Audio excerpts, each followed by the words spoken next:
Chers membres d'Église et chers amis, bonjour. Nous avons vu dans une émission précédente que l'émotion qui caractérise la présence de Dieu est la joie. À l'inverse, l'émotion première de l'absence de Dieu est la peur.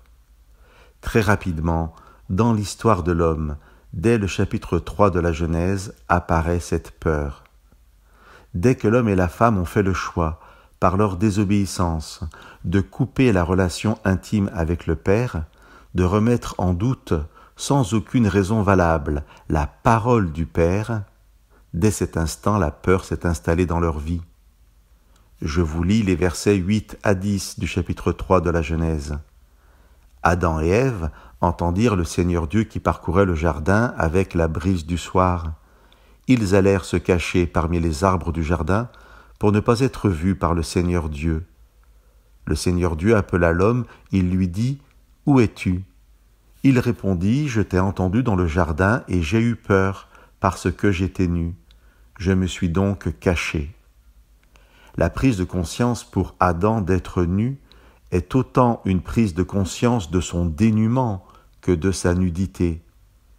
L'origine de la peur vient de ce dénuement, de cette séparation d'avec Dieu qui fait de nous, que l'on en ait conscience ou pas, des orphelins de Dieu privés de sa lumière, nus de n'être plus éclairés.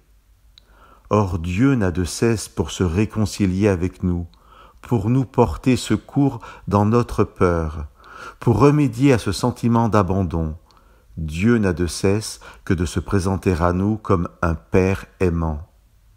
Le choix de ce Père, pour se faire reconnaître, a été d'envoyer parmi nous son Fils, Jésus-Christ. Paul nous dit dans sa seconde lettre aux Corinthiens, « Dieu était en Christ, réconciliant le monde avec lui-même. » Chers amis, malgré notre révolte ou nos peurs, peut-on laisser une chance à Dieu, lui laisser simplement le temps de se révéler à nous à travers l'histoire que son Fils a vécue au milieu de nous?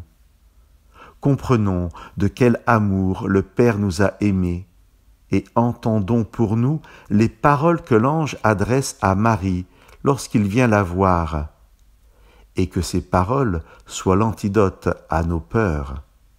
L'ange dit à Marie, « N'aie pas peur, car tu as trouvé grâce auprès de Dieu. » Que Dieu vous bénisse.